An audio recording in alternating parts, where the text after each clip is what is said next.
look back when I hear our bus stop. I guess the driver thought we were waiting in the vehicle or something. Just as the bus pulls in, this guy screeches back onto the road in the opposite direction he came. My mother called the police and the school, but nothing ever became of it. The police just told her to watch us more closely. Now that I'm an adult, this bothers me.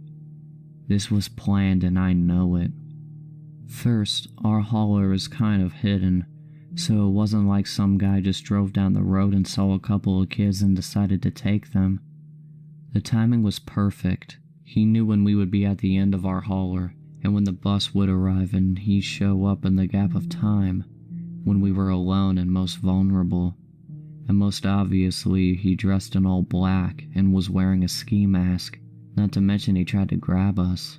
I wonder how long he had been planning this, how long he had been watching us and learning our morning routine, while we were completely unaware. It makes me wonder if there's someone watching me now and I don't know about it.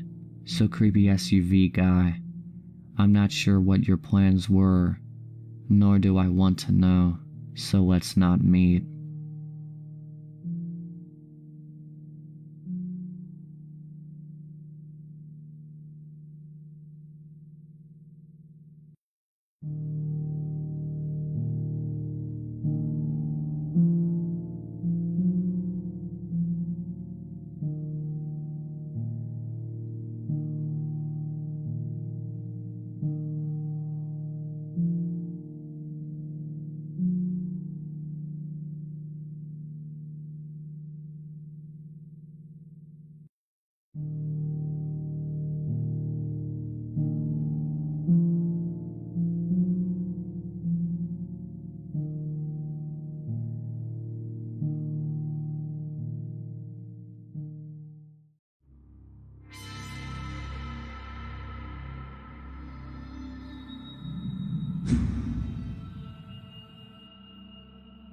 I moved to my dad's when I was 10, and I didn't know anyone in the area, except for a family that my dad was friends with, a single mom with 3 kids. Luckily there was a girl who was a couple years older than me. She was 12 at the time I met her, and we got to know each other over a couple of years. We weren't close, but we ended up having the same friends. One night, my friend Rob was hanging out with her and her younger brother. They happened to be in the house alone because my friend's mom was at work. Her mother has been helping this one lady through her work and got to know her fairly well. She found out her sister was in a mental institution and was let out recently. The night Rob was hanging out with my friend, they got a knock on the door. My friend thought it was her mother since she knocks a certain way before coming in, and he answered it without thinking. Rob wasn't supposed to be there, so we took off through the window to his house down the road. He never gave it a second thought. It wasn't their mom. It was the sister of the lady her mom was helping, and she figured out through talking to her sister where her family lived and her mother's work schedule. She came in, and that's where I don't know the details, and I'm glad I don't. My friend's younger brother got away to the neighbor's house to call the police. The lady brutally murdered my friend a week from Christmas, decapitated her and left her body naked in a bathtub. She even hid her head. We had to look through presents and I don't know where they found it, but they did. I wasn't allowed to go to her funeral.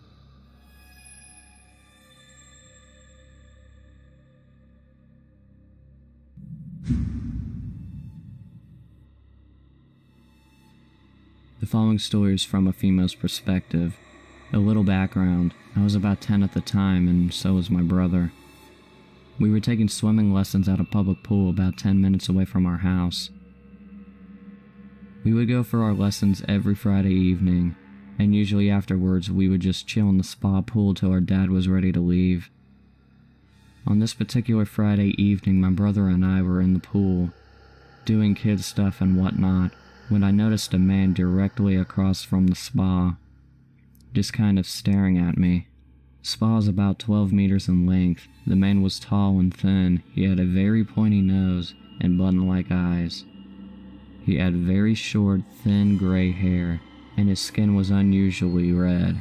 I do not think much about this at the time, as I had seen the man around the pool before, and I think my dad may have even had a conversation with him at some point.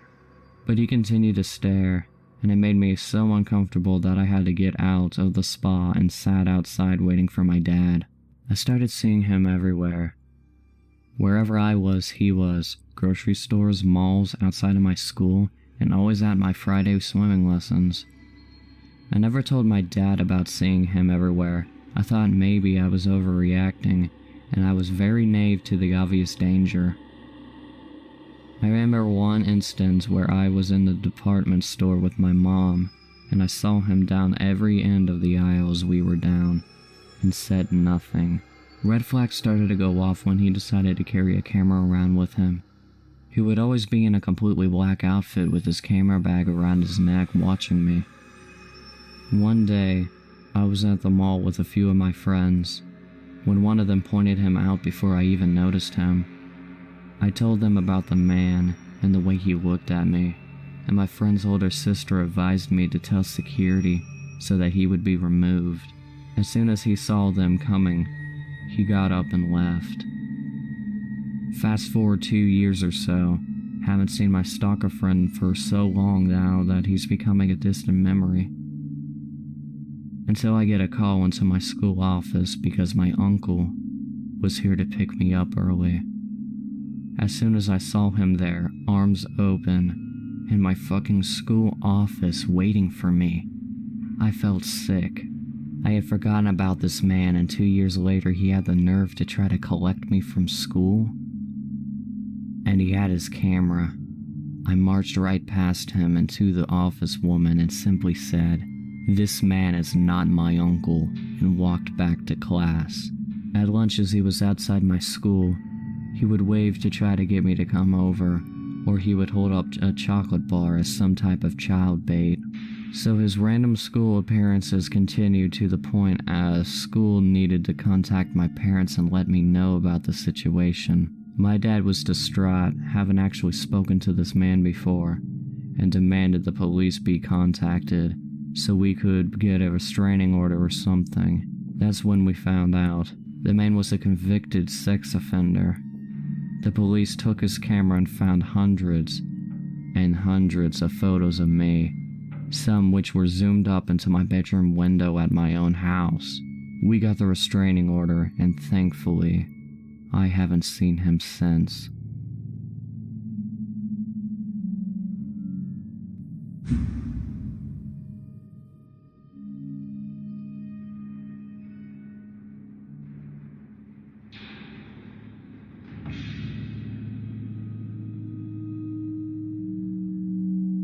When I was 5 years old, my sister 4, I woke up on a stretcher in the hospital. All I remember at first are incredibly bright lights and sterile white walls. A pretty nurse with curly blonde hair and bright red lipstick kept worrying over me.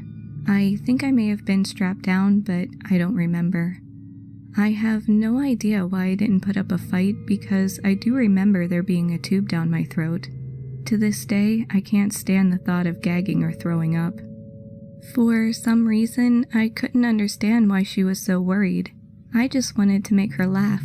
So every time she would give me the next shot in my arm, I would try to gasp, look at her, and then roll my eyes and pretend to pass out. I'd open my eyes and let out a muffled laugh, and she would smile. My dad would randomly burst into the room. He looked terrified. I didn't understand why he kept leaving until way later when I was told they had my sister and I in opposite rooms. Apparently, my heart stopped 9 times. It wasn't long until my sister and I found out that our mother had tried to overdose us on her pills. It was another 2 decades before I realized she didn't have a psychotic break like I thought. She was mad at my dad for drinking and wanted to get back at him.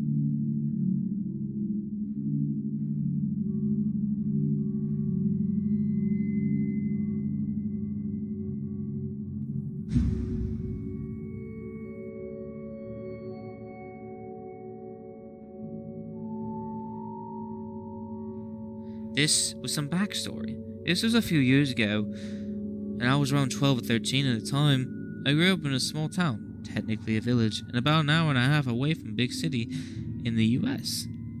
On summer days, my best friend and I would also venture around our woodsy neighborhood and do typical kid things. I had a little sister who was around 7 or 8 at the time, and she'd also had a little sister the same age. My friend's name was Sarah, my little sister Sammy, and her little sister Alex. We would occasionally let them tag along on our adventures. Our favorite thing to do was walk to our neighbor's house. We'll call them the Smiths, and use their trampoline. It was in our neighborhood, but the houses are pretty spread out and with dense forests in between. We set off towards their place, and it was about a 20-30 minute walk, longer on the way back because we had to then go uphill. One day, Sarah and I decided to let Sammy and Alex come to the trampoline with us. They weren't really allowed very far from our houses with an adult or us with them. We played on it for an hour or two and decided we were thirsty or hungry, one of the two, and decided to head back to Sarah's and Alex's house for snacks. We were almost back to their house, but the last stretch before the house was the longest amount of isolated road with a creek flowing by and no houses outlining the road, just dense forest. As soon as we cleared this area, we'd be right on top of their house. As we were almost through the wooded part, we could see their house up ahead. A woman with short black hair and sunglasses is walking her baby in a stroller. She was walking towards us and would pass us soon. I didn't recognize her as someone who lived in our neighborhood, and I know everyone, but lots of people from surrounding neighbors take walks here because of the woods. She passes by us normally, but right after she does, she says, "Oh, hey kids, I'm a little lost.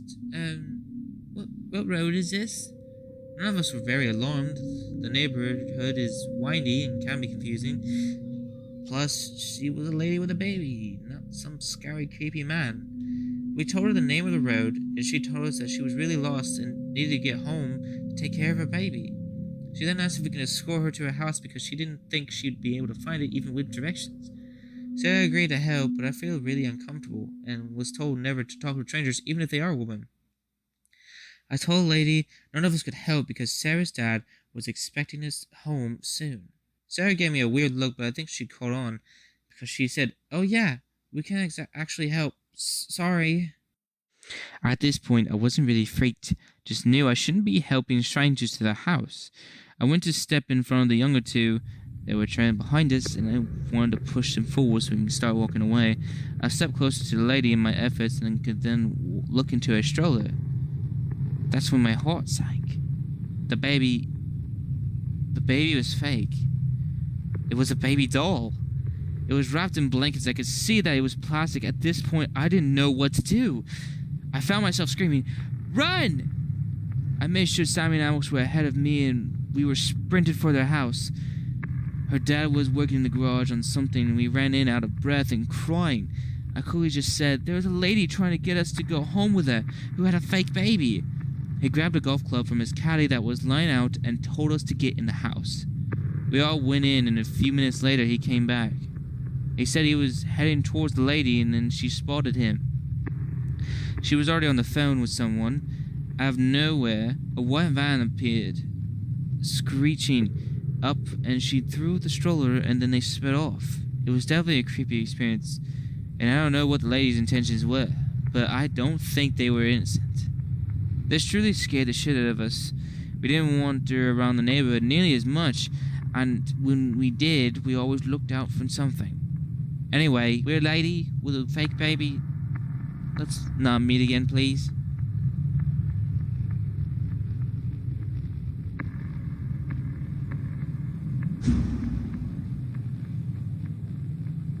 When I was 7 or 8 years old, there was this creek in the middle of a forest behind my house that I used to play at all the time.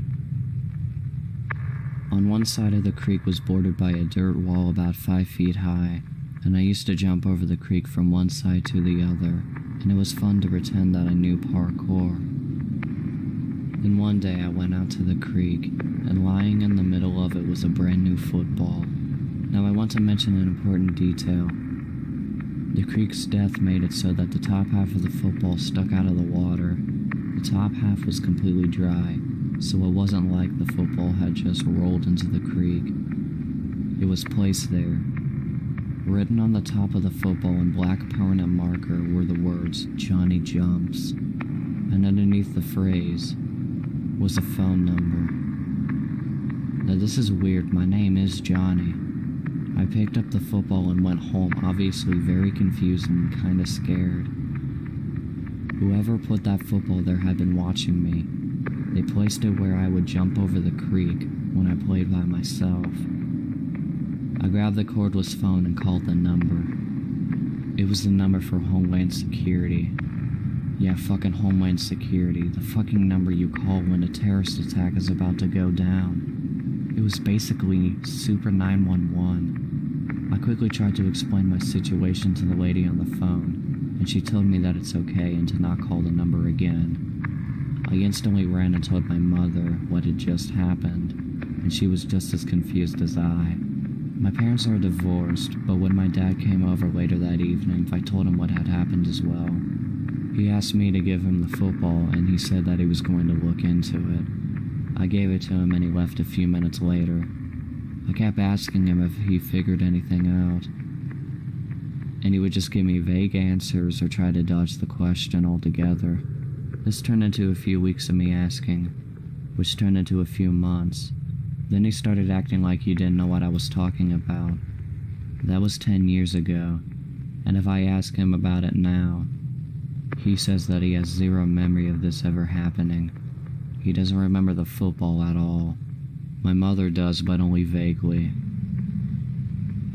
To this day, I have absolutely zero idea who was watching me or why they put the football in the creek, or why they wrote Johnny Jumps on it, and I especially have no fucking idea why they would put the number for Homeland Security on the ball.